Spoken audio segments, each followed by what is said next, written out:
Well, any sign of him? Not a trace. Nothing from me either. Strange. We didn't have any luck either. Where could he have gone? Everyone! Ah! Albedo! Are you okay? Nothing serious. Okay, everyone accounted for. Guys, I think it's gotta be because of me. The avalanche only happened because I'm here. I guess flipping a treasure hoarder insignia isn't gonna change my luck after all. No wonder no one wants to go adventuring with me. I'm so sorry. Don't say that. I'm hardly the lucky type myself, so I'm not about to go blaming every little thing that goes wrong on you. Exactly. Besides, Dragonspine is a dangerous place. Avalanches literally come with the territory. Bad luck has nothing to do with it, okay? Traveler, what's wrong? Your face looks... Oh no, did you get hit on the head? Here. Everyone, the incident is behind us now. We should keep moving. Why do I feel that Dragonspine has become more dangerous than it used to be? I hope it's just my imagination. Our top priority now is to get off the mountain and regroup with the adventurers. Whatever further dangers this mountain has to throw at us, we must face them together. Agreed. Guys, keep your eyes peeled and watch your step. Careful does it.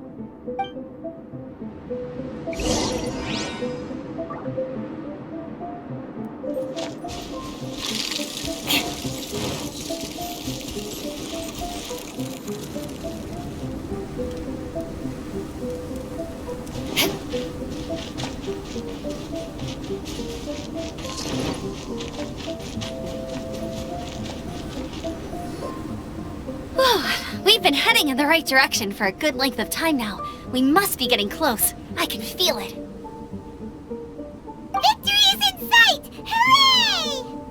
As soon as we get to base camp, Paimon wants a bowl of hot soup and some barbecued meat. I hope we can all get there safely. No more incidents, please.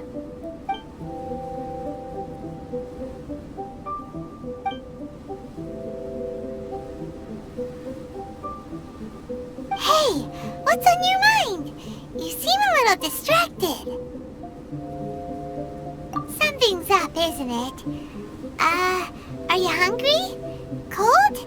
Shall Paimon hug your head to warm you up? I don't think I've spent so much time on Dragonspine before. It sure is cold, but the view is amazing. Isn't it, Eula? Eula? Sorry, I wasn't listening. What did you say? I was just thinking. Whenever I've met up with you at Dragonspine in the past, we always stick to the same few spots. It's much more vast and beautiful here than I realized. If it were a little warmer and a little safer, I bet this place would be bustling with visitors.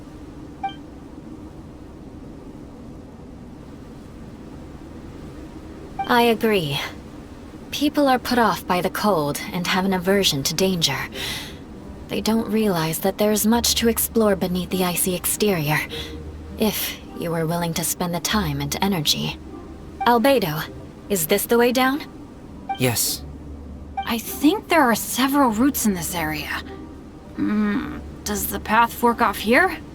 It looks like it does. But maybe it doesn't. My head's still a little fuzzy from the impact. I'm kinda dizzy too. I keep thinking things are swaying a little. Maybe I'm just hungry. Either path will work for us.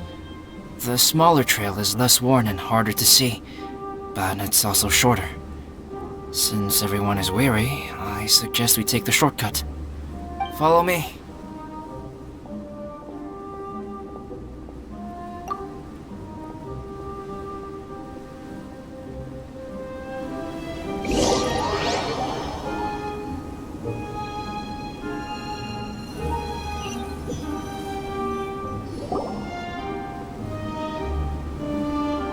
Wait.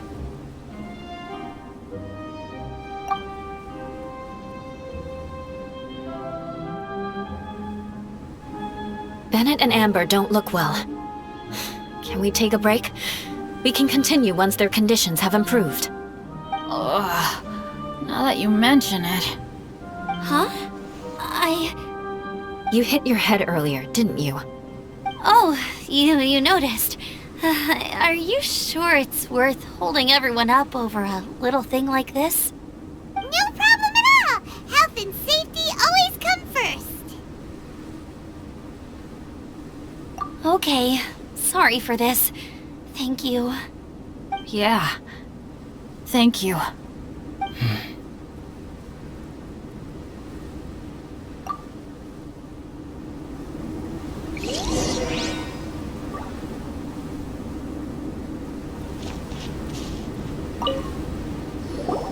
Drinking some water can help with the dizziness. Oh, and lying flat on your back helps too. Thank you, Bennett. Seems like you really know your stuff. Well, when life gives you lemons. Bennett, weren't you feeling dizzy too? Stop pushing yourselves, both of you. Get some rest. We'll continue when you've gathered your energy. Yula might come off as a little frosty, but she takes caring for her friends super seriously, more than anyone else I know. Every time I see that look on her face, I'm just like, ah, stop staring at me!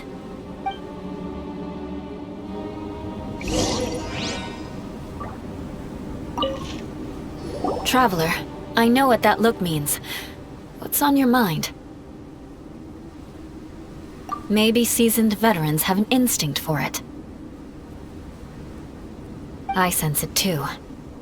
Something seems to have changed, but I can't confirm for sure. It could be difficult to verify.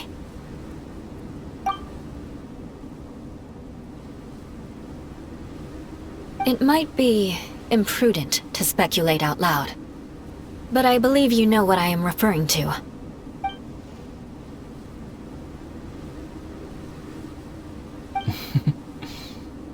Traveler, I think...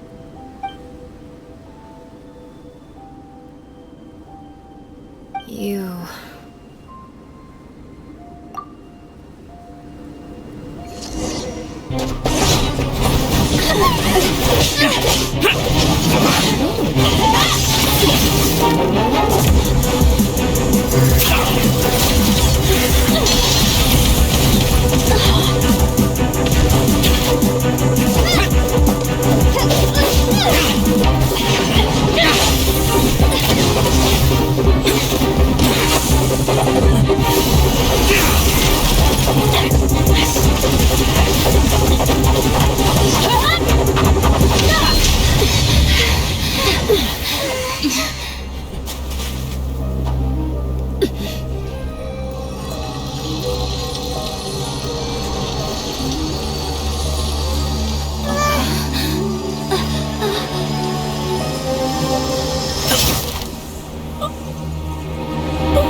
It's not over yet!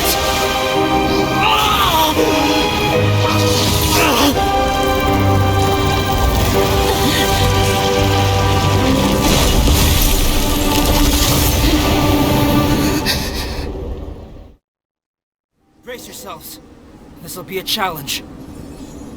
Stay back! I'm going to cut this weed down to size! I don't take them that seriously.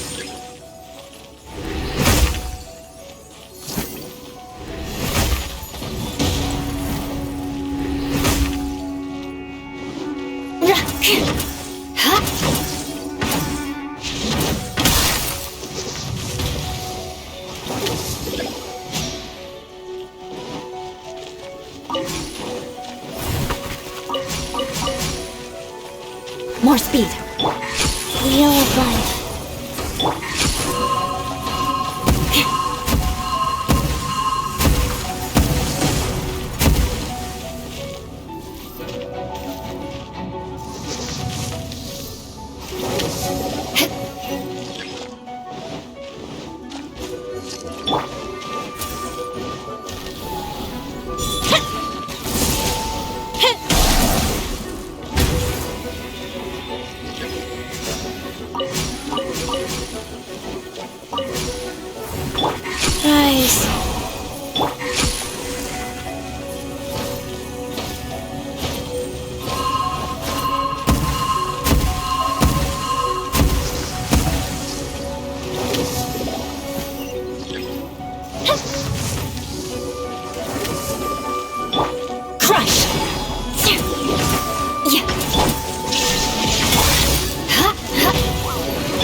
for mercy!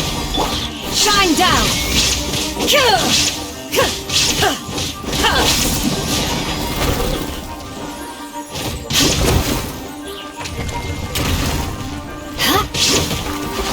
Crush! Go. There is no escape! Inazuma shines eternal!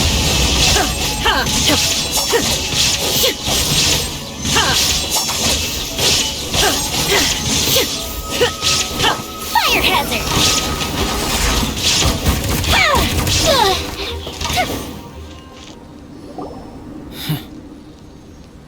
What in the world was that thing?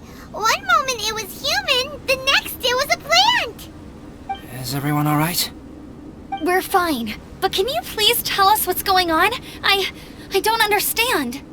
I take it this monster is whom I had the pleasure of meeting last time. Correct. As you might have guessed, this is a mutated whopper flower. An extremely rare kind. But can whopper flowers turn into humans? Not typically, but conditions on Dragonspine are far from typical. Perhaps the dragon's blood seeped into the land, then was passed to the monsters via the ley lines, accelerating their rate of mutation. How could that happen? This mountain is home to the remains of Durin, the venomous dragon. If there is anywhere in the world one might expect life to do unfathomable things, it would most likely be here. Durin was an artificially created life form. Its existence is nothing short of a miracle, and proof of countless possibilities. In other words, this mountain we stand on is a cradle of life's profoundest mysteries. A vast and terrifying hotbed of possibilities. The avalanche. It must have been the work of this imposter. Agreed. All the other troubles you faced on the way down could also have been its handiwork. My guess is that it was targeting everyone that I've had contact with. Right, I forgot all about that. It's not inconceivable. But what was its purpose? Was it just trying to get rid of us? I have a preliminary hypothesis on this. Whopper flowers are masters of mimicry, and those we encounter in the wild often appear in the vicinity of the plants they impersonate. In other words, the whopper flower likely has an instinct to replicate and replace. As a plant, it will disguise itself as another plant and infiltrate the group, hiding among them for cover. The plant being imitated has no way to detect or fight back against this behavior. But when it disguises itself as a human... It wanted to replace you and infiltrate our group? Yes. Maybe it created the avalanche to get rid of us. I predicted this eventuality, so I availed myself of the avalanche to hide and lure it out. It was watching us the whole time, and when it saw that I had disappeared, its instinct was to take my place. At that point, its disguise was complete, and its next move was to hunt its prey. Yes, that's exactly how whopper flowers operate. So when it approached and attacked Joel, what was that? A trial run? Perhaps. Or maybe it enjoyed posing as a human, and wanted to experience what it felt like to be human. We're fortunate to have discovered it in time. I think the Traveler was the first person other than Albedo to notice something was wrong. Traveler, how could you tell the real me and my imposter apart? I want to know too. I had no idea the other guy was an imposter. They looked exactly the same to me. I see.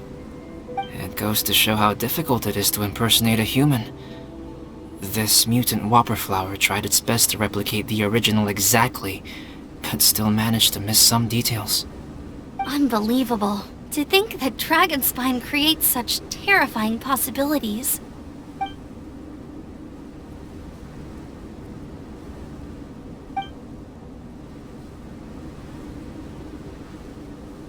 Anyway, at least we won in the end. It looks like my method did work after all. I used up all the bad luck, and the good luck finally came through. About that. If you're referring to having fallen down the mountain and avoided injury, well, that's because I was secretly protecting you. Huh? Well, that still counts as good luck to me. Yes, that's not an unreasonable way of looking at it. Okay. We've been delayed long enough.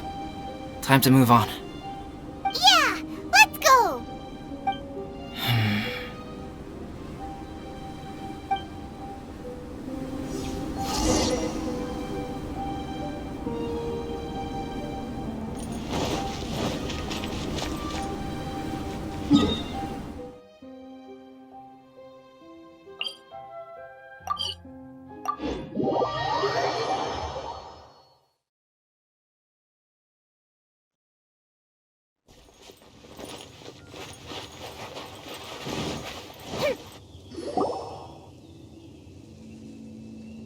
Woohoo! I'm back! Cyrus doesn't seem to be here. He must have headed up the mountain. Let's wait for him here. Amber, are you feeling better? Yep, all good now. Nothing to worry about. I don't know what I'd do without you guys. If not for you, I'd probably still be locked up in that cage. I really want to thank you all properly, but I can't think how at the moment.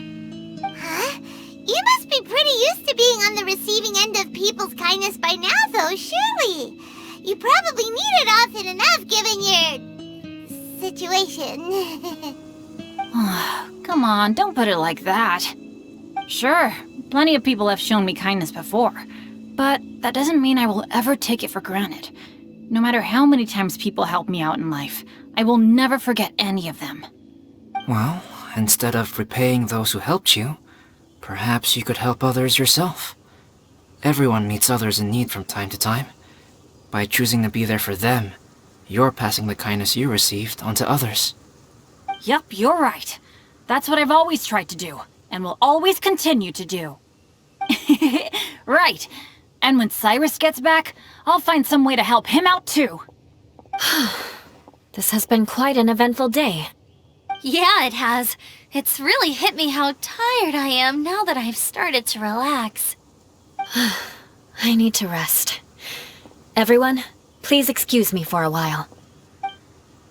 Yeah, I need to get some water and maybe a piece of fruit. Once I'm rested up, I need to get back to being an instructor again.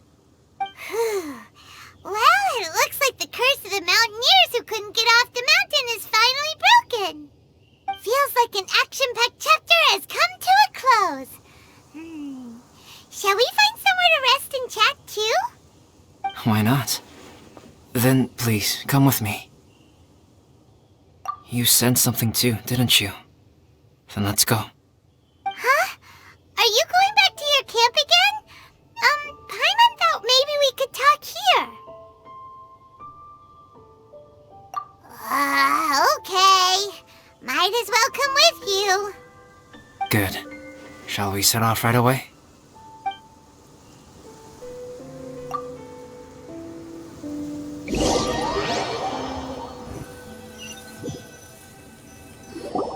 Sorry for bringing you back here once again. Some topics are best discussed in private. Is this about the imposter? That's right. I have to say, Traveler, I'm very surprised you noticed the difference between me and the imposter. Yes, this mark. Perhaps it's where it all began. Ooh, sounds like the beginning of a big story. Keep going. Well, I can't deny that what I'm about to say does sound like something from a children's storybook. So, what do you think this diamond-shaped mark means? A tattoo? A crest? Something else? No. Consider it a birthmark. Have you ever seen an intricate glass ornament and wondered how it was made? Well, one method for crafting with glass is a technique known as glass blowing. Glass blowing is not a widely known art in Teyvat, For this reason, glassware made in this way is usually very expensive. As the name implies, glassblowing involves blowing air into a hole, much like blowing up a balloon. This type of glassware is known for having a pontal mark at the point where the blowpipe was inserted, where the hole was sealed at the very end. This mark is a sign that the item was crafted by a human hand. Sounds kind of amazing. It is a wondrous and beautiful art form. Alice says that these marks are seen as proof of the maker's fine handiwork, the only flaw in an otherwise perfect work of art. My mark is something similar to this. The difference between synthetic and natural life lies in the directional flow of the life force. The energy of a natural life form flows out from within. That's why flower buds bloom and curled leaves unfold. And it's the very reason we watch and wonder at blossoming flowers. Creating life artificially, on the other hand, involves, to a certain extent, the introduction of an external source of energy into the embryonic life form. When the hole where the life force was infused is sealed at the end, it leaves a mark not dissimilar to the pontal mark in blown glasswares. The alchemical substance drips and spreads out in all directions, resulting in this rather ingenious diamond shape. Wow! So that's where it came from. This mark is a sign of my artificial origins, and proof of my imperfection as a human. I presume that the impostor intentionally avoided replicating this mark, so as not to become less than perfect himself.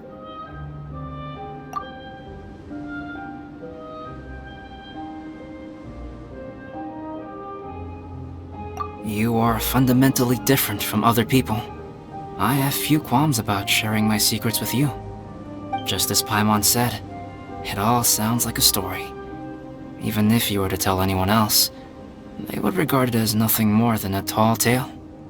The transcendent and miraculous are not the only things to which human beings aspire. They pursue the everyday, the ordinary, to a far greater extent than I would have ever imagined.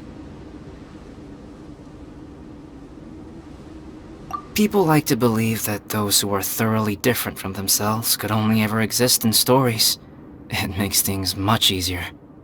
Or, in other words, all the unfathomable things we've seen recently would make good material for a novel. I have friends who write novels. If they wrote this story, it'd probably be even more complex. Making up stories is easy. Even Paimon can do that.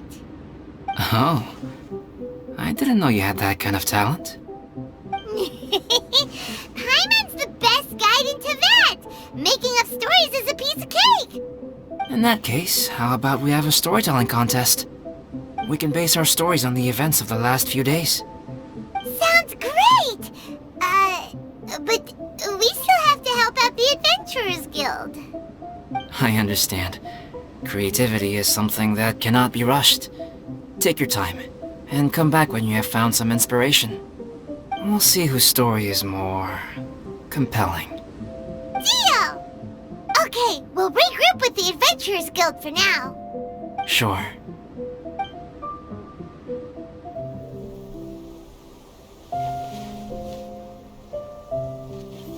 My story. Yes, I should have known. Master's failed specimen in the dragon's belly. This is where the story truly begins.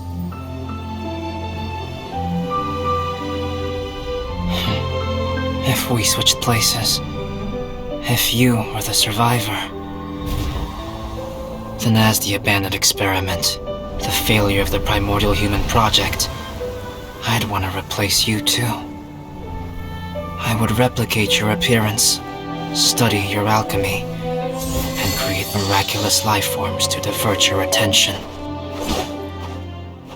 I would wait for the right moment, then dispose of you and the Traveler, the sole person to have known your secret. And then, I could finally experience the joy of being brought into the world.